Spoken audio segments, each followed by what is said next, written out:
Good evening, everybody. Thanks very much for joining us, and Happy New Year. Welcome to 2026. Really hope you had a good break, a festive period. Some of you guys might have been coaching or playing over that period as well, so hopefully that went well.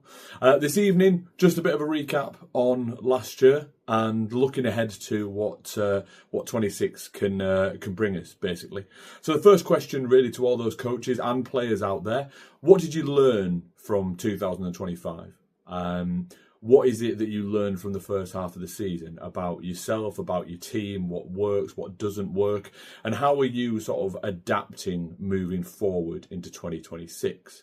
Because it's really important to remember that rugby and coaching in general is about developing. It's always about moving forward and trying to push the envelope forward.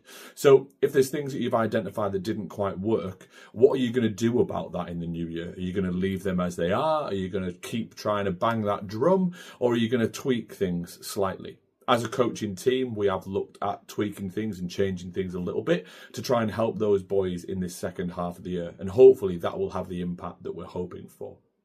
Secondly, do your objectives need to change? Now, I said in one of my earlier videos, we sat down as a coaching team, we wrote up some objectives and some aims for the season, what we wanted to achieve.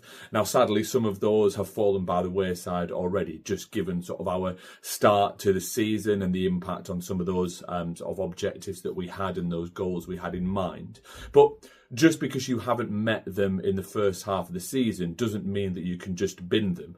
Potentially, it means that you've just got to change the focus of them, maybe change the wording of them, adapt them slightly to try and work with what the new year brings in terms of those new objectives, those new goals that can actually help push yourself as a coach and push the teams forward that you are coaching. It's really important to just not stagnate and plateau at this moment.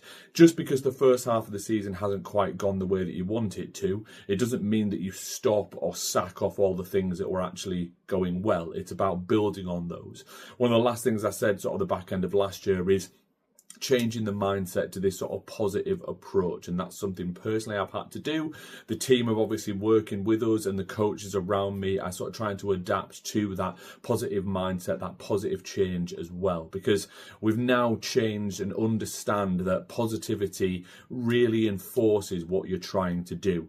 There is two schools of thoughts. One is the carrot, the other one is the stick. So we've tried the stick, it doesn't quite work, so we have to look at the carrot and what positivity can you pull out of performances, out of training, out of attitude, all that sort of stuff. How do you build on that and try and get more buy-in from the boys? Now, unfortunately, we did have our first game on Saturday, and I've got to be honest with you, it's one of the things I don't like about grassroots rugby. I don't understand why you've got to start with a game the first week in January. I've said before, our team heavily relies on students, therefore a lot of those guys are not around, they're not here.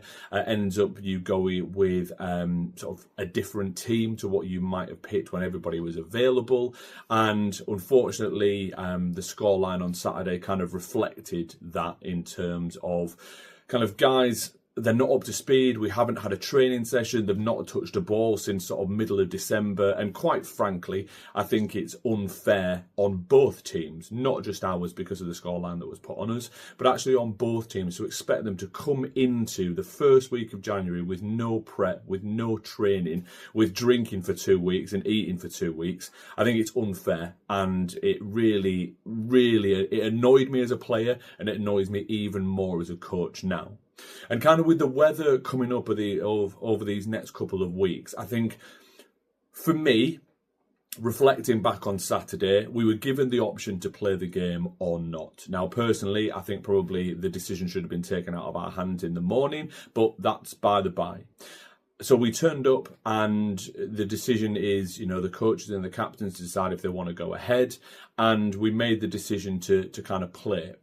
The pitch was 50-50 at best, and we made that decision, and obviously that decision looks terrible in the light of day because we lost, and we lost heavily, and that's going to have a real impact on the boys that made themselves available and made that trip on Saturday.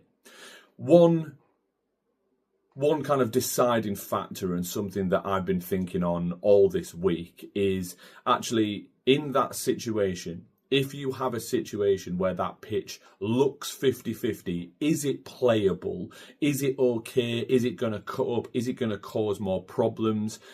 The first thing that I'm now going to think of, and I urge all coaches and captains out there watching this to do the same thing, is think about player safety first. If you don't feel comfortable about that pitch, the pitches will thaw out. There are free weekends to fit these games in again. If it is 50-50, err on the side of caution, play the game at a later time. Because the reason why I'm saying this is not only did we get a blowout scoreline against us, unfortunately, we had 5 injuries, some of them quite serious, and we had to play 25 minutes of the second half with 14 men, which was never going to be suitable in a game that we were already behind in and already chasing.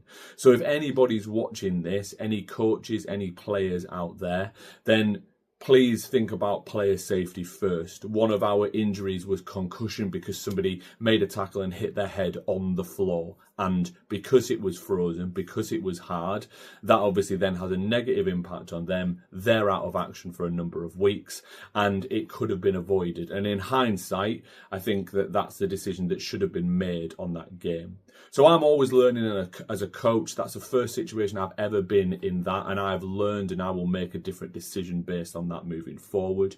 But if you do get to play this weekend, brilliant. But first and foremost, always put your players first, because ultimately, without the players, you haven't got a team to go and play with or coach at the end of the day.